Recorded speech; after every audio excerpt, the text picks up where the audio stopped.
Assalamualaikum warahmatullahi wabarakatuh. Saya akan menjelaskan tentang landasan pendidikan, yaitu landasan filosofis, realisme, positifisme, pragmatisme, eksistensialisme, dan landasan sosiologis, landasan kultural, landasan historis, landasan psikologis, landasan iptek, landasan politik, landasan ekonomi, dan yuridis. Landasan filosofis adalah seperangkat filosofi yang dijadikan titik tolak dalam pendidikan yang merupakan sistem gagasan tentang pendidikan yang dijabarkan dari suatu aliran filsafat tertentu. Adapun bagian dari landasan filosofis yaitu realisme, aliran filsafat yang memandang bahwa dunia materi di luar kesadaran ada sebagai suatu yang nyata dan penting untuk dikenal dengan mempergunakan kemampuan intelektual yang dimiliki manusia. Adapun konsep umum dari filsafat realisme adalah satu, metafisika realisme, kenyataan yang sebenarnya hanya kenyataan fisik. Yang kedua, manusia, hakikat manusia terletak pada apa yang dikerjakannya. 3. Epistemologi realisme, yaitu pengetahuan diperoleh manusia melalui pengalaman diri dan menggunakan akal. Yang keempat, aksiologi realisme, tingkah laku manusia diatur oleh hukum-hukum alam yang diperoleh melalui ilmu, kebiasaan-kebiasaan, atau adat istiadat yang telah teruji dalam kehidupan. Selanjutnya adalah positifisme, suatu aliran filsafat yang menyatakan ilmu-ilmu alam atau empiris sebagai satu-satunya sumber pengetahuan yang benar dan menolak spekulasi dari suatu filosofis atau metafisik.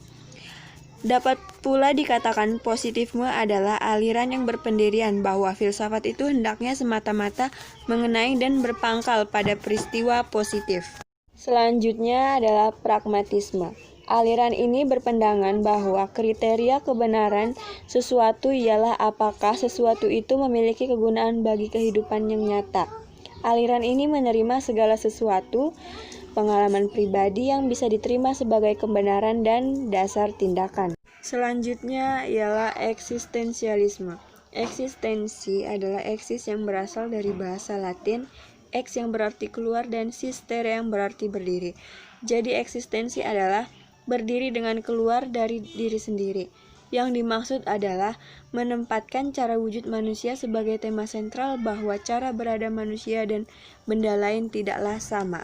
Selanjutnya yaitu landasan sosiologis, asumsi-asumsi yang bersumber dari kaidah-kaidah sosiologi yang dijadikan titik tolak dalam pendidikan.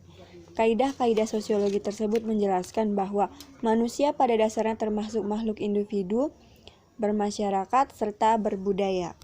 Berikutnya yaitu landasan kultural, landasan yang lebih menekankan kepada nilai-nilai kebudayaan bangsa, yaitu suatu kultur budaya yang menjadi jati diri bangsa yang telah ada sejak zaman dahulu dan tidak berpengaruh oleh unsur budaya bangsa lain.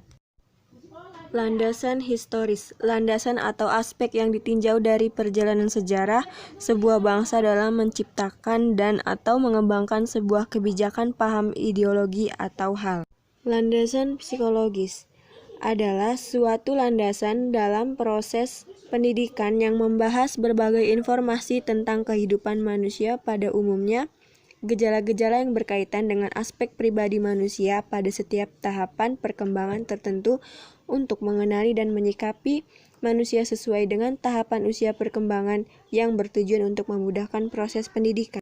Berikutnya adalah landasan iptek, ilmu pengetahuan yang mempunyai teori-teori atau rumus yang tetap, dan teknologi merupakan praktek atau ilmu terapan dari teori-teori yang berasal dari ilmu pengetahuan. Berikutnya landasan politik, suatu kebijakan dalam dunia pendidikan untuk mencapai tujuan pendidikan berdasarkan Undang-Undang Sisdiknas Nomor 20 Tahun 2003. Landasan ekonomi, suatu hal yang membahas peran ekonomi, fungsi produksi, efisiensi, dan efektivitas biaya dalam pendidikan. Ekonomi merupakan salah satu faktor yang cukup berpengaruh dalam pengembangan pendidikan. Dan yang terakhir adalah landasan yuridis, landasan yang berdasarkan atas aturan yang dibuat setelah melalui perundingan dan permusyawarahan.